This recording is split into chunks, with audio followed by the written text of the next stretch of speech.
smoking. Yeah. You think it'd be a good idea to stick the apple on one of these? Could do, yes. Yeah. In the middle, so it'll be all right. Yeah. At least you don't see it Well, don't you see it? I need one there. Hey, how about, you know, if you don't want to put any seats here, you know, if the apples here. Yeah, you need one seat. You don't need to, James. Just one seat, Wayne. Yeah. Because the neat is going to be there. You don't want anybody to sit there, you know, especially. Isn't it? But don't forget, when they come and get the food, they'll start going on that side. Yeah, right. Yeah, just leave a gap there so they can walk around. We'll go watch that boil. That's what I'm saying. If we take it that way, they'll be out the way then. People then will have to be able to go, obviously do whoever's doing the fucking. Start from here. Put the plates here and that's up from here and go round, can't you?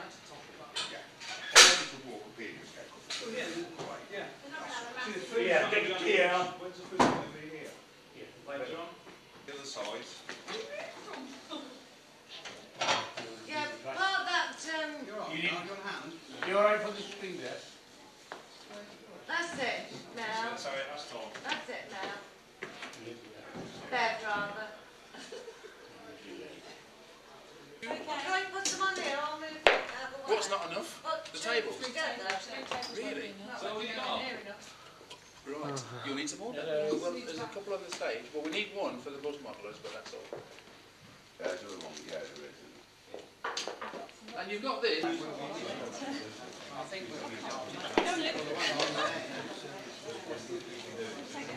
Megan said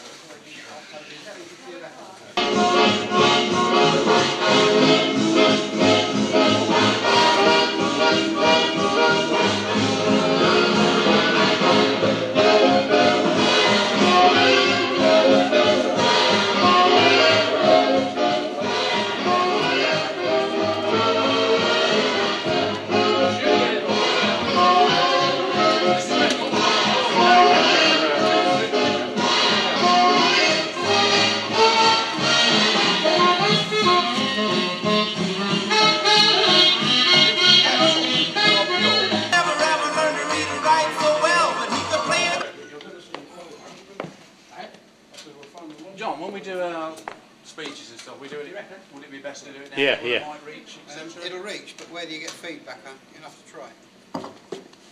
Just Yeah, you've got to be there. Testing 1, 2.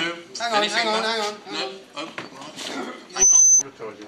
Yeah. I'm going to do a little notice for that, say about the auction. You know these transfers? Yeah. Does anybody do transfers for matchbox size models?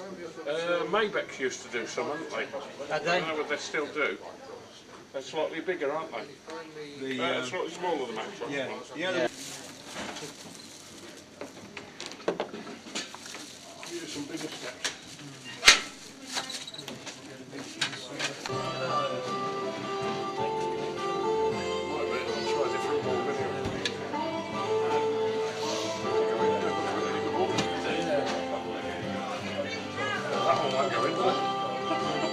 They won't go in.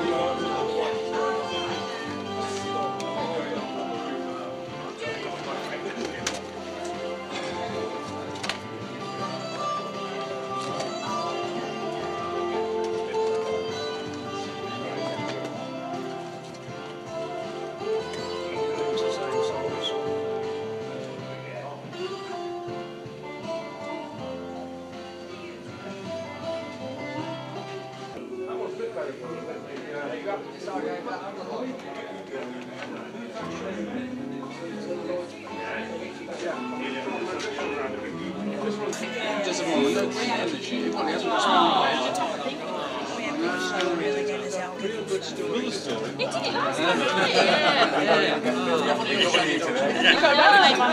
Well, I am going to do with you.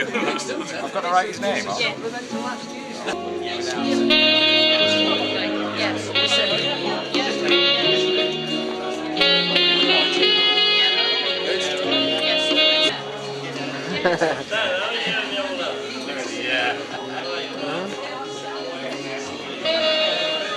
Don't miss anybody, you know.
You're on camera, mate.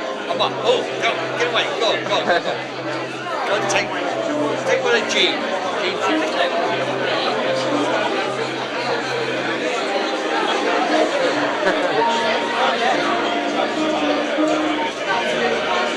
Obviously no Jerry, I must tell him about it.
Really delighted we are that you've all turned up this afternoon.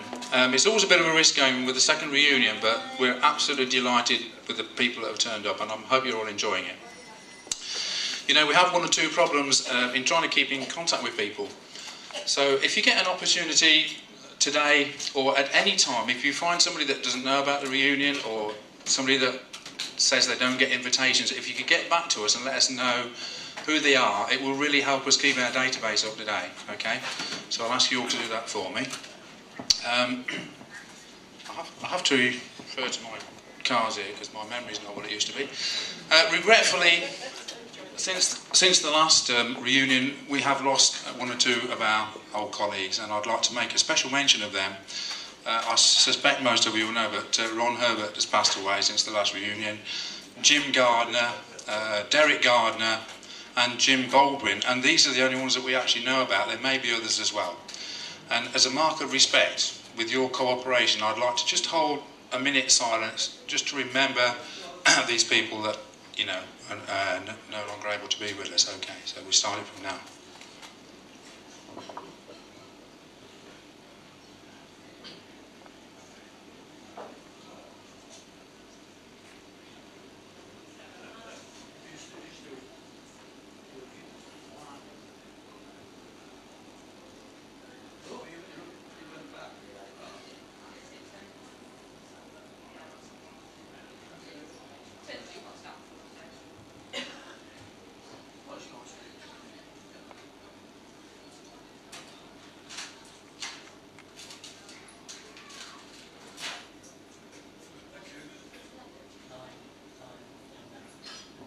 Thank you, ladies and gentlemen, for that.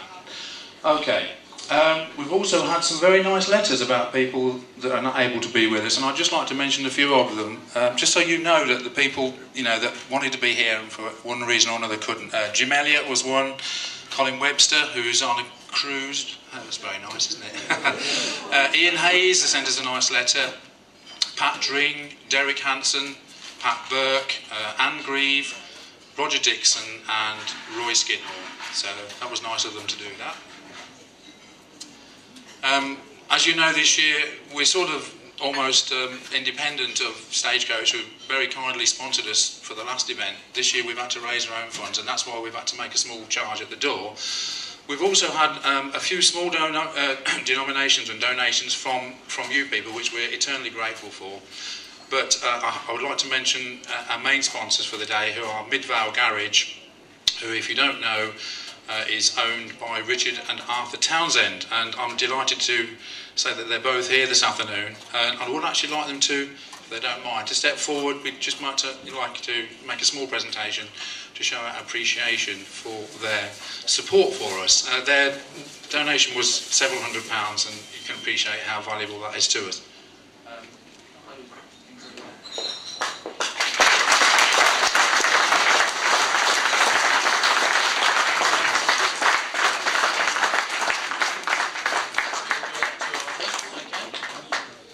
For those of you who are wondering the gift that we've given them, they are actually a 176 scale model of a Guy Arab Mark III, apparently, decked out in the Midland Red livery. And the good news is the models are fantastic, and we've got one for auction in a little while, and I hope you would like to get your hands on that. If you'd like to see the model, there is one on the stage, and it's a cracking little bus model. Okay, gentlemen, thank you very much.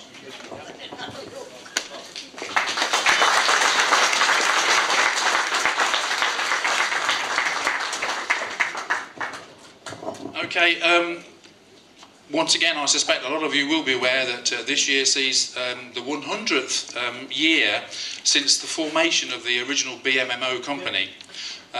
You've probably seen outside the BM10, or B10M, sorry. Apparently I've got to move into the middle of the floor because we're getting squeaks at the back. Can be very embarrassing, that, by the way. As I said, if you look out the window there, you can see the B10M, which is a modern bus, but it's painted in the old original Midland livery, and I must admit it's looking rather fantastic. Anybody would like to go and have a look around that, you're more than welcome. Also, I'd like to tell you that the Blank Country Museum are holding a 3-day event in November, the 26th, 7th and 8th of November. They're going to have a lot of buses, old Midland Red buses, taking you around the site, and there's lots of memorabilia. And it's a fantastic event, and if anybody is really, really interested in the history of the company and you want a bit of nostalgia, that is the place to go, I'm told, okay? When will you ever stop, you're all thinking, aren't you? Thank you for that. At the back of the stage we have the Bus Modelers Federation, who came also 2 years ago. This year they've done really proud. They've just concentrated on Midland Red, particularly in the rugby area. There's lots of photographs of buses in the Midland area, the buses that you will have all driven and conducted on, and also there's lots of photographs and models as well, as you can see. Thank you for that. As I said earlier, that Graham from Reading's Photography is here. He's still available till about 5:15, and it's a golden opportunity to get pictures of you with your friends and portraits, so please take advantage of that opportunity. You will have also noticed a young friend here, Eddie Talbot, who is Winston's son. Are you on commission for this, Winston? I am. Yeah, okay. Eddie is taking a video record, which is available as DVD or a video for future purchase. There's order forms available here, and I'm quite sure will be a unique history of the day, and I'm sure they'll be valuable to get hold of. I'm nearly finished. We have a raffle, which I'm sure that Beverly's already been round to some of you selling the tickets. We have some alcoholic refreshments and bus model, a very good centenary model kit there of 2 BMMO buses and various other things. So this is one of our main fundraising events because we don't get you together very often, so this is our opportunity to try and fleece you for a bit more money. Sorry about that. But it does ensure that we continue for the next 2 years and so on. Okay. Special thanks to our caterers, Jean, Julie and Sue, who's already gone home. You can see from the look of the spread at the top table, it is absolutely fantastic, and I'd like to give them a big round of applause for that.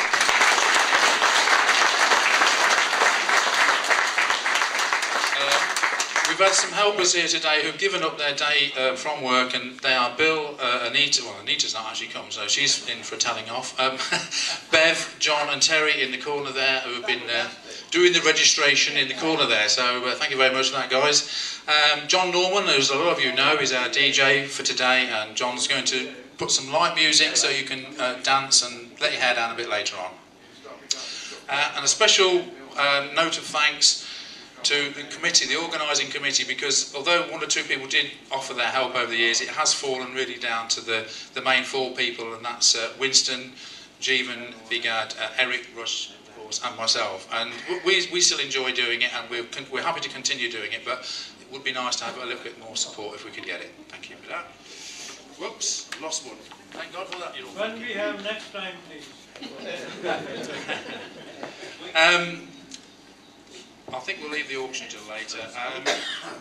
Really, I'm going to introduce you to, we've got 2 guest speakers today. I'm going to start with Eddie Turvey. Now, I suspect 1 or 2 of you will know Eddie, but some of you may not.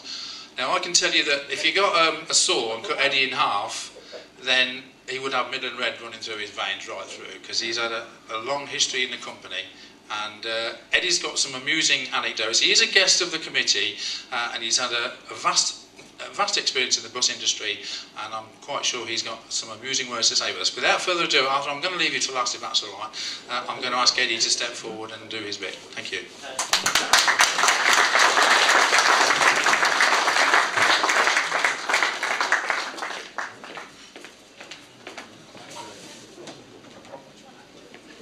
Typical union man, like, try and get your stuff ready.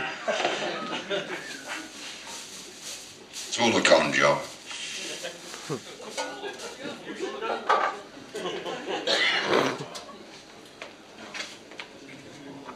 Well, it's a pleasing duty of mine tonight. Anybody likes to win the cup? That cup is for anybody who can beat Jim Mason, because he thinks he can catch everybody, and I know he can't.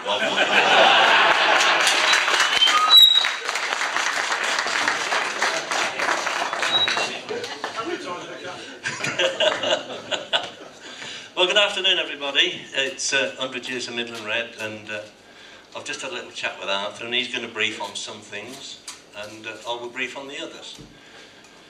He's going to talk a bit about the motorway and that, so I'm going to leave that bit out of my letters or whatever. Well, Midland Red started in late 1904 to operate motor buses on behalf of the British Electric Traction Company in the Black Country. Operations eventually started in mid-1905 with small assorted collection of double-deckers, inherited from the defunct Birmingham Motorway. The defunct Birmingham Motorway Company Limited, the original fleet, was unreliable and sold off.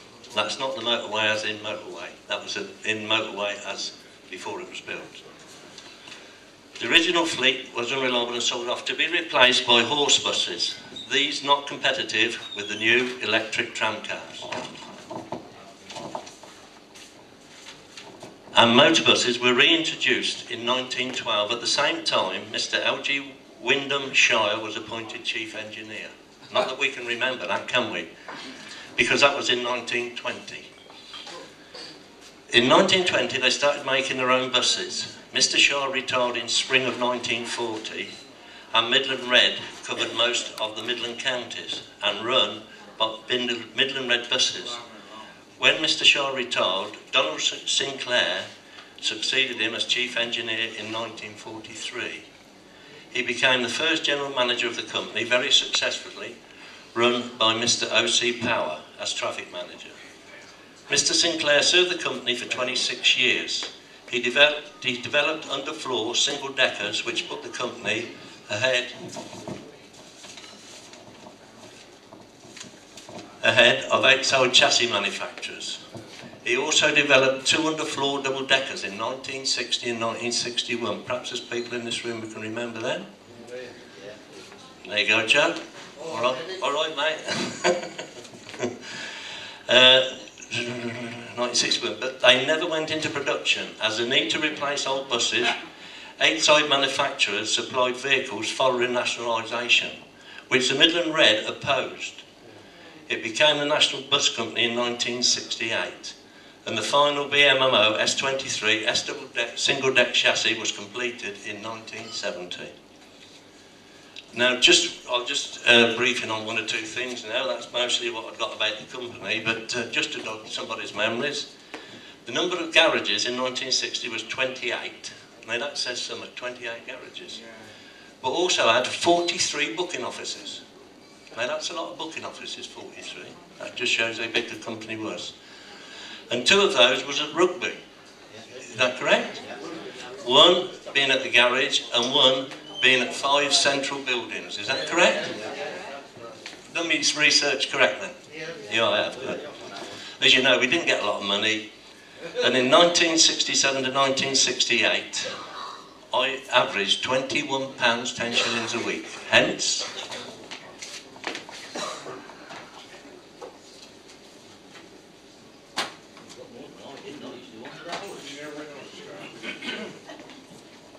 this paycheck on the back. There it is. That was my 12 months. On the front, in this day and age, we talk about computers.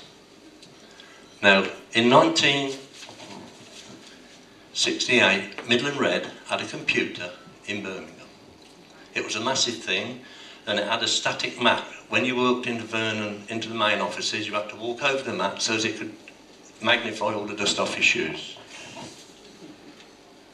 My wages for them was 6 and 4.8 an hour. Can you remember that? We can all, a lot of us can remember that, can't we? Still on it. But I worked 69 hours, 0.88, which was 0.88, which, because they were done on the computer, meant it was nearly 70 hours. And I took home £19, 14 shillings and twopence. And that was for 70 hours. So what would it be like now, eh? Not much fun.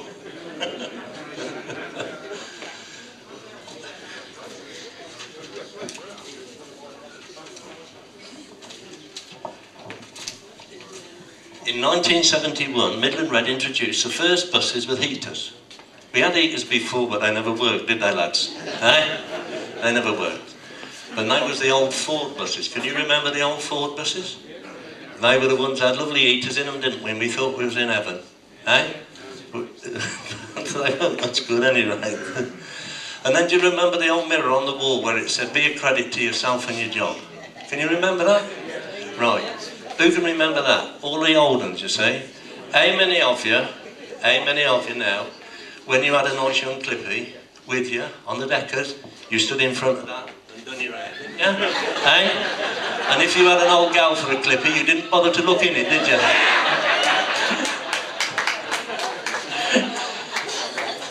And then we talk about uniforms. What do we have? One uniform. One tunic, one pair of trousers, one overcoat. Is that correct? And your summer issue? And your summer issue. But you couldn't get another uniform till you handed that one in, could you? You used to take the old one in and get the new one out. And what happened? One day a year you all went in the nude, didn't you, to get them? Is that not right? And what did you do with the overcoat? It all had leather down it, didn't it? On the sleeves and everything. Where did you put it when you got it? On the bed at home, didn't you? Huh?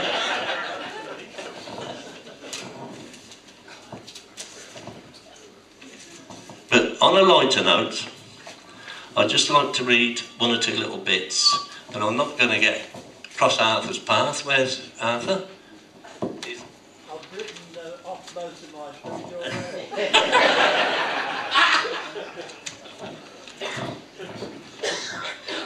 Did you all know that they had a big testing station for the motorway coaches at Exhall, and the bloke who tested them was the general manager, Mr. Sinclair. Is that correct, Arthur? Yeah? Is that right? That's right. Yeah, and it says here, the prototype went into service in March 1963. The door was only partly glazed and made an opening with hesitation. The removal of the wrapper around the bumper moulding, which had previously been enroached on the door, because it was going so fast on the motorway. They couldn't, Midland Red couldn't get anybody to find anybody to supply tyres for the speed of the coaches. Correct? And the Dunlops come to the rescue, and when they was on the motorway, because Arthur's going to briefly a bit on the motorway, so I'm leaving that, the wipers actually blew up and wouldn't work, and they had to have extra jets put on the motorway. Is that correct, Arthur? But I'm leaving that on the motorway, because Arthur's going to give you a little bit about that. But I don't want to stop here for long, but here's the old rule book that I had, and little things in here. Quite clearly says, don't be late for work. And there's a little bit here that says, Joe Reeves, don't let him make you do the fishing hooks. We don't know Joe Reeves was at Banbury. This is true. He used to get the show up to make his fishing hooks so he could go fishing. But he wouldn't tell you that lot.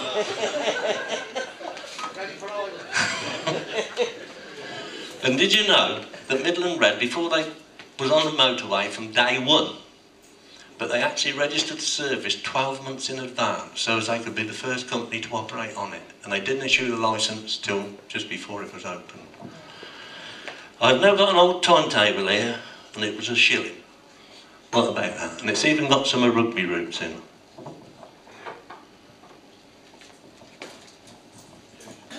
Rugby to Yalvertoft, 15 buses a day. Is that what it is now?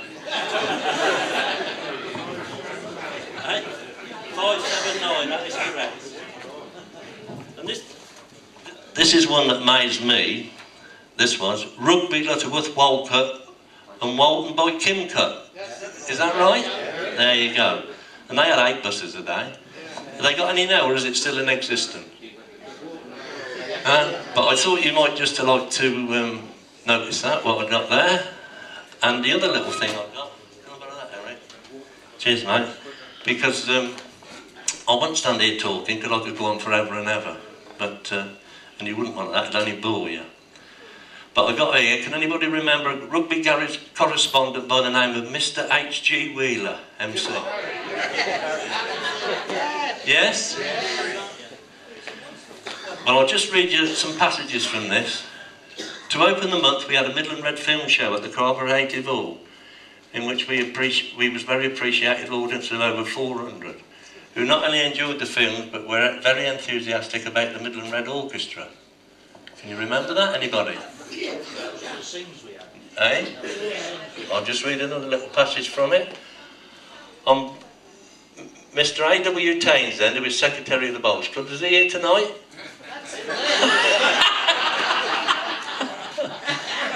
Sorry about that, Arthur.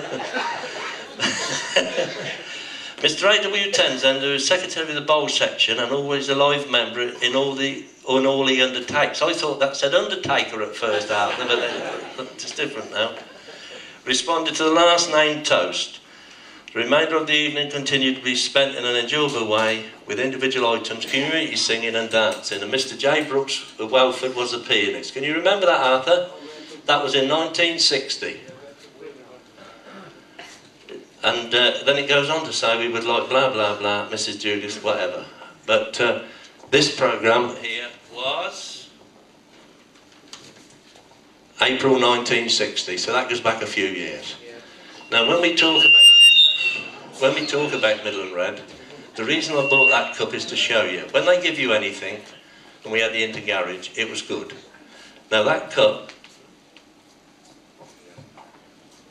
believe you me, was on the skip in Banbury Depot to be thrown away when Stagecoach took over. There it is, and I rescued it and cleaned it up. And the worst part about it is, it cost me a box of chocolates for my missus every time she cleans it. But nevertheless, it's solid silver, and I had it valued a few years ago, and it was valued at £70.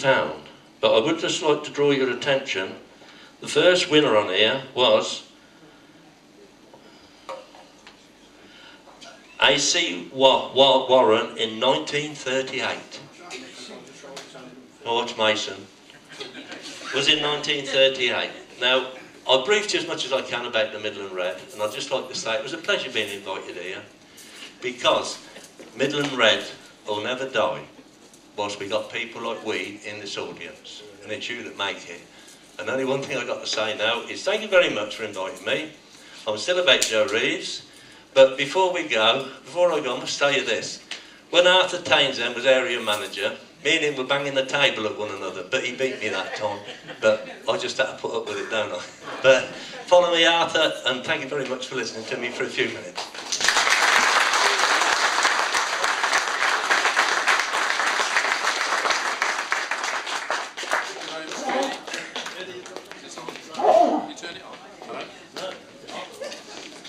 Hello? Yeah, that's better. Right, I've got a bit of egg on my face because I did mention people that had passed away, and I did say there were a few that, you know, that probably we didn't know about, but one I should have remembered very clearly because I actually went to the funeral was to our very dear friend Maurice Stewart. So I'd just like to apologise to anybody that might be offended by that, but it's a genuine oversight, the excitement of the day and everything, okay. Right, so moving on. That was fantastic, by the way, Eddie. A brilliant bit of nostalgia, and thank you very much for that. So without further ado, I'm going to invite you to our main speaker of the evening, which is Arthur Townsend, who's known to most of you anyway, and I don't think he really needs an introduction, but anyway, step forward, Arthur, please. Thank you very much.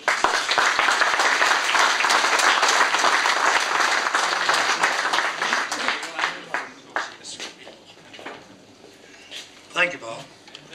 Just to say, it's very nice to be with you once again. 2 years has gone by so quickly that it only feels like yesterday that we were in this room talking about old times. I did have quite a few notes in it, but this is the Turvey and Townsend show. I think he said that I think he said that. And I'm sure he said that, so that's you for the evening. No, Eddie brought back some long-held memories, and he's quite a natural comedian, is he not? There's no doubt about that. And Eddie used to sit that side of the table, and I used to sit this side. But at the end, we always managed to find some agreement between us, did we not, Eddie? We did. Eddie's mentioned the company. It's 100 years old now. Well, November actually, it'll be its 100th year. It doesn't run buses anywhere as far as I know. Obviously still a registered company. But it was an interesting company because it grew to be a very big company. In its heyday, it had 1,800 vehicles and 9,000 staff. It was the biggest private enterprise bus company in the country. And it grew from small beginnings, those double-deckers that they ran for a start. That's the reason they formed the company. They wanted to get some public money in so they could actually find some backing to start the services. It grew, not like a lot of companies have grown today, by actually doing acquisitions and mergers and a variety of things like that. It grew by sheer persistence and looking at places that weren't served by buses and providing bus services. Now, there's been a Townsend with Midland Red, or had been, since 1930. That was my father who started on Midland Red in Leamington.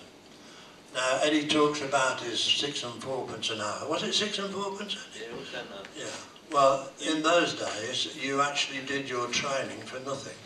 You didn't get paid to be trained. And when you were given a job, you were on what they called the temporary staff. And come the end of the summer, if you had not required, you were laid off. But sometimes there'd be a vacancy on what they called the permanent staff. If you were offered that, then you'd got a job for life. Not like today, you're in one job out and around and about. You had a job for life. And my father, who was in Leamington, they offered him a job on the permanent staff in Rugby and said, if you go to Rugby, we will put you on the permanent staff and that'll be you made. So he came across to Rugby and spent 18 months here, found a place for us to live, and that's how I came to be from Leamington to Rugby, and we started there. 1987 was the last Townsend who worked on Midland. That's young Richard, my son, over there. And let me say, we're very pleased to sponsor today. Very pleased indeed. There were 5 Townsends at one time in the Midland Red Garage in Rugby. There was my father, his brother, his brother's son, myself, and I met my wife on the buses actually. Did I tell you how I met her? I can't remember whether I did a couple of years ago. If I did, I just apologise. But in those days, when Eddie talks about the hard times, there was no such thing as a free ride on the bus anywhere, as families and what have you. The only free ride you had was to work, and you could ride free to work without paying. But you couldn't go anywhere else. You had to pay. But the company were very generous. They provided you with a half fare pass, which you paid a shilling for.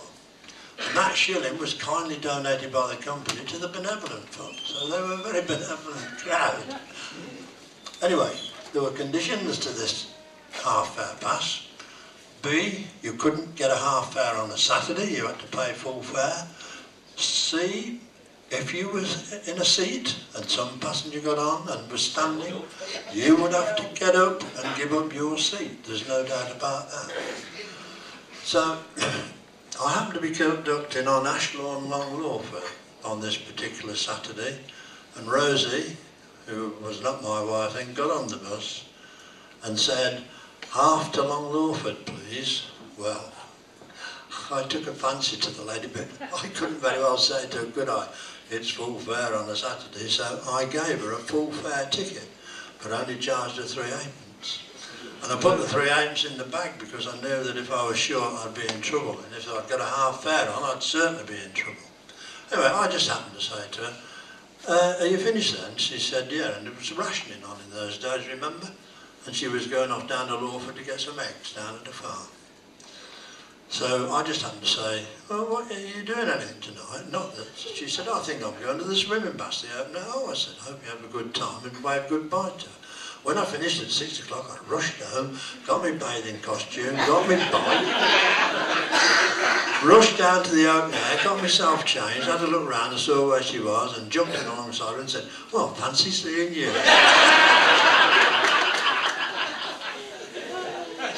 And that's how it all started. Bless her soul. Yeah. Motorway. The Midland Red were one of the, well, they were the first company to run a motorway service when the motorway opened, and that was the motorway just the other side of Dunchurch. They used to come down from Birmingham on the dual carriageway, and there was a motorway down at Dunchurch there. 1959 actually, when they first operated. And those of you are, well, I'm going to say old enough, yes, old enough to remember the national press. There were 2 coaches set off. One had a coach load of correspondence on papers and what have you, and the other was the VIPs who were riding down. Unfortunately, the coach with the journalists on developed a puncture on the way down, but nevertheless they turned out and got it going. And in the national press, the people who can remember threepenny bits that were 12-sided threepenny bits, they had a photograph of this 12-sided threepenny bit standing on a wooden arm of the coach seat going along at 90 miles an hour. Now bear in mind that the motorways in those days had no speed limit on, and one coach has been clocked at 103. Of course they brought speed limits on and what have you. But they did that journey in 2 hours 55 minutes from Birmingham on that particular day. And of course they are the forerunners of the motorway services of today. Now let's see if Eddie's left me any more. One of the interesting things about it, I told you it grew through expansion and seeing where the company never had a general manager, not when it first started. The 2 people concerned were Wyndham Shires and O.C. Powers. And a general manager was not appointed until about 1940. So it just shows how the chairman of the board, from the day it was actually looked at, no, Wyndham Shire was the other chap, by the way. The chairman of the board, a chap by the name of Howley, he was chairman from 1916 to 1946. It just shows you a man that he was, that he kept the company together without a general manager. So there are not many companies that can say that they set off like that. Eddie talks about the nationalisation. Yeah, Midland Red were actually against nationalisation, and there was a campaign conducted on the side of the buses.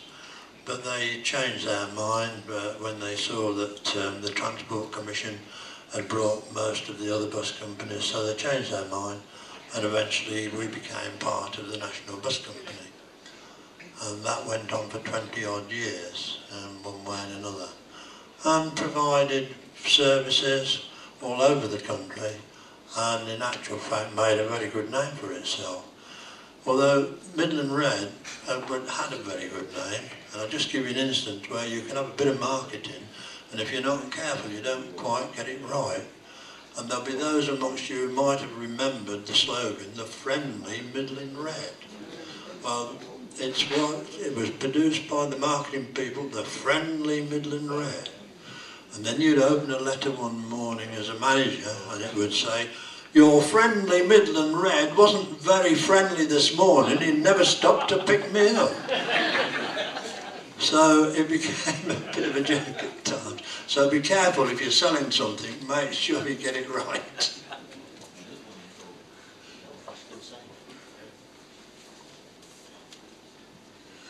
I suppose, really, you know, when you look at the ordinary individual, and I consider I'm one of the ordinary individuals that we spent our life working in the business and looking after the passengers. I can't get away from calling them passengers, or I'm not quite sure what they're called today, but passengers always sounded the right word to me. But there is this story of, there was a driver and a conductor, and in the days where the driver sat alongside the the engine, and they were down at Poole Meadow, and they were standing there having a chat in front of the bus, and this dear lady came along who was having quite a bit of a trouble getting along, and she attempted to get up the bus on the steps. And you'll remember there were 2 very steep steps. So the conductor saw her and he went round and he said, "Have you got a problem, love?" So she said, "Yeah, got to get on the bus, like." So he said, "Let me help you." So he did, he helped her up the steps. It was a bit of a struggle and he got her inside the bus. And he said, "Where do you want to sit then, Ma?" So she said, "Well, it's like this. I don't want to sit today. I want to sit tomorrow, but I've come down today to see if I can get on the bus."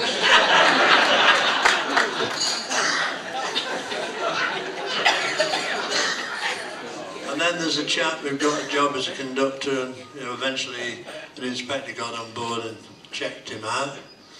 And the inspector came down, a double decker, the inspector came down. He said, "What's this then?" he said. "All them people upstairs haven't got a ticket." And the conductor looked, he said, "You know, I've often wondered where them stairs went to."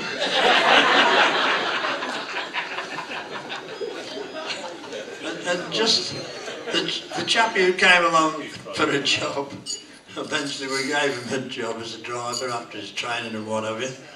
And we had a few complaints. Kept coming in during the course of the day. This bus wouldn't stop, or this, that and the other. So eventually when the driver got back to the garage, the governor had him in. He said, "Well, what's the idea then?" He said, "Well, give me a job, you're taking the bus out and getting a lot of complaints, you're not even stopping for anybody." And he said, "Well, it's like this, Governor," he said. "When I hadn't got a job, nobody had acknowledged me, and now I've got one, they're all waving at me." I think you've probably heard enough from me. Just to say, lovely to be here. I know it's 100 years, it takes, 20 years every minute, and I've exceeded 5 minutes by a long shot. Lovely to see you all. Winter well, as they say in the bowling world. And I hope to see you, well, before another couple of years or so. But thanks very much.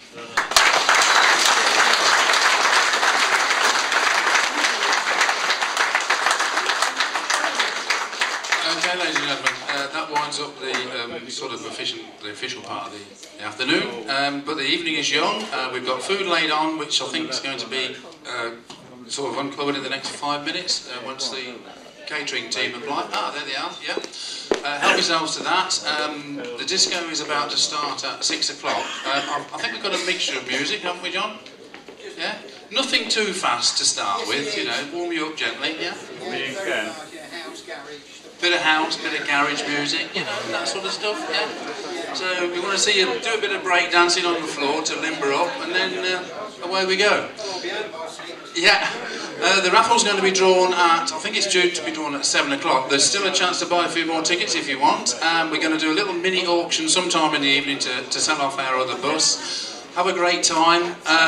Come back in 2 years' time. Please write in with any views or comments you've got, whether they're bad or good, so we can give you another good show next time. Thank you very much, ladies and gentlemen.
I'll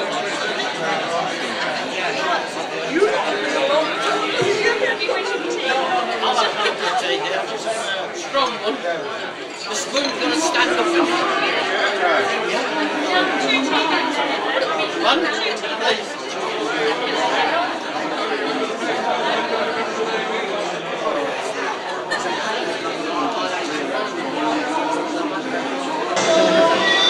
Wait till we get home.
Oh yes, this is for the first prize of this wonderful Midland Red set of vehicles, and it's on a green ticket, 454. And believe me, this will go up in value. It's already going up in value now. Well, that was a fiddle, wasn't it? Aye?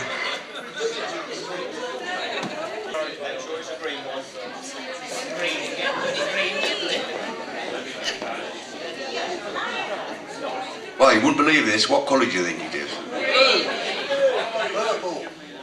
7 and 9, 79. Oh, that's got to be a fiddle, that is. Or was it 67?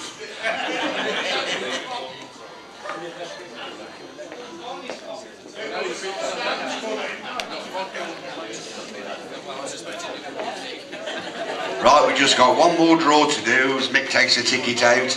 Then after this draw, I would like you to stay warm and seated, because then we're going to do, Bob is going to demonstrate an out auction.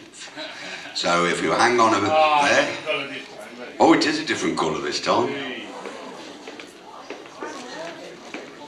437 in red. Number 437. Oh, sorry, orange. I've just been corrected. I am. 437. Anybody?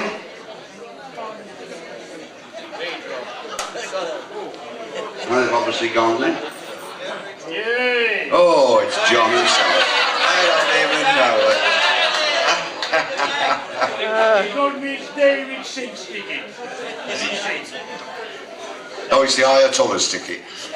So, alright. Yeah, well, you take it for him then, John. And drink it as well. Well, thank you for your anticipations and commiserations, but I'll pass you over to Bob now. Right, ladies and gentlemen, I know this is a moment you've all been waiting for, because I've had several people approach me and say, when's the auction, when's the auction? So here we go then. We've only got one thing to auction. It's a 176 scale Guy Arab bus in the Midland Red original colours. It's actually retails about £30, so it's quite valuable.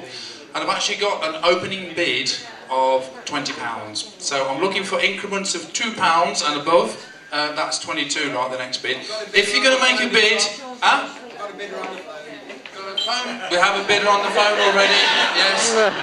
If you're going to make a bid, put your hands really nice and clearly in the air, and don't forget, if you put your hand up, you may win it. Oh, hang on a minute. £10. I have a fine bid or two. Let's just see what the price is. Hello, sir. Okay, I have my first bid of £22. Thank you very much. Keep in touch, you may still be in the hunt here. Right, any more offers? 22? Any more? Let's see those hands now. £24 I have there. 24. Any more offers? £24. 26, thank you. £28, thank you very much. Any more offers? £28. 30. 30? £30 over there. All the proceeds will go to your next reunion, so if you want there to be one, you better start bidding. £32 we got over here. 32. Any more offers? 32. Come on now, where those deep pockets get in there? 32. £34 I have. 34. Any more offers now? £34. Bob, that's not me talking. Oh yes it is. £34. Any further offers? This is my final going once. £36. Is that a 38 I see there? 38. £38 I have over there. Over here on my right. 38 going once. 38. Any more? £40 I have at the back there. You won't know who it is, Mickey's. 42. £42 we've got over here. And it's going well. Come on now. Okay, so once again, £42 on my left, going once. Going twice, and I've got £44. Thank you very much, gentlemen at the back there. £44 going once. Going twice. £46. Thank you very much, Lionel. He's doing a good job there. So once again, going once at £46 on my left. I have £48. Thank you very much, gentlemen at the back. Thank you. 48. Are we going to make that magic figure? 48 once. 48 twice. Pardon? 50. £50 I have. It's going well. £50 once. This is cash tonight, by the way, just to remind you all. You won't leave me with the bus till I get the money. I have £50 on my left. I have £52. The latest bid. He's going to have another raffle. £52 I have. Going once. £54. It's going well. £54. And £56 I have. 56. 56 once. 56 twice. £58. £58. And I've got 60, I'm afraid, Lionel. It's going against you here. £60 I've got. We're doing very well. More money with me tonight. Yeah. We've got Dermot's lending him some money now. It's now at £60. 62. 62? Oh my gosh. £62. Was 60, wasn't it? Yeah, I thought it was. Right, 62 once. 62 twice. I've now got £64. And we're still going strong here. 64 then. 64 once. 64 twice. 66. I think they've had a whip round there. Sorry, Lionel, but that bid has come in again. I've got £68. It's climbing well here. £68. Come on now. This is my final time now, I'm sure. 70. My goodness me. Right, I've got 72 once. £70, sorry. 70 once. And I've got 72. £72 I have. It's against you, Lionel. £72. No more. Okay, 72 once. 72 twice. Going for £72. Sold to gentlemen at the back. Thank you very, very much for your generosity.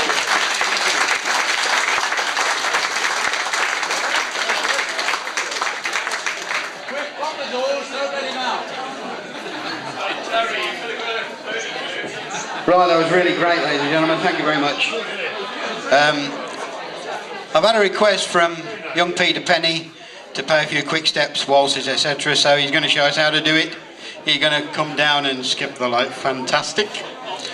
There's a few for you, just for you, Peter.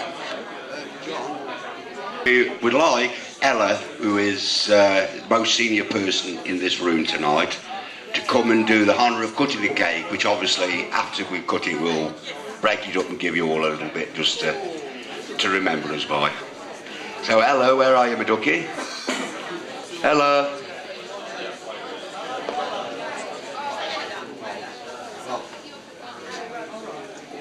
It's right by the side of the cake, mate. So it is.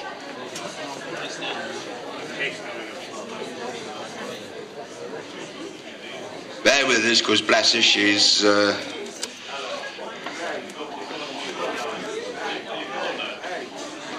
I mean, she's pretty, you know, she's pretty, you got to remember she's a bus cleaner, or was.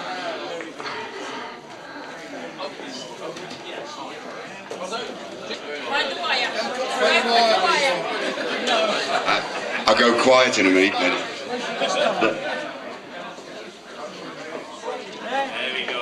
Yeah, that's good. Look at that. That's it. There you go. Thank you very much, Ella. Much appreciated.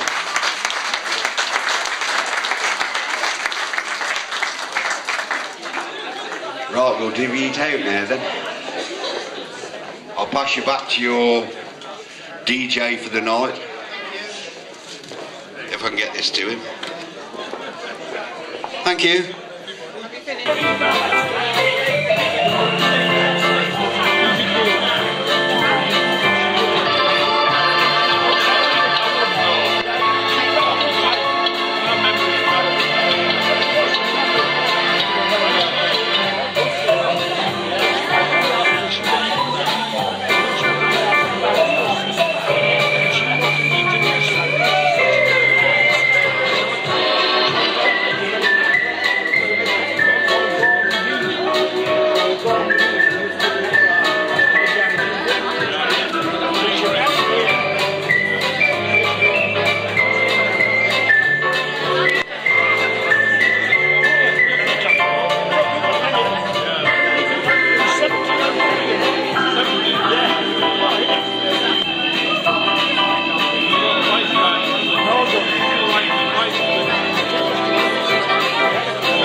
How did you get that?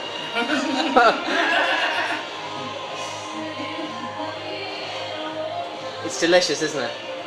It's delicious.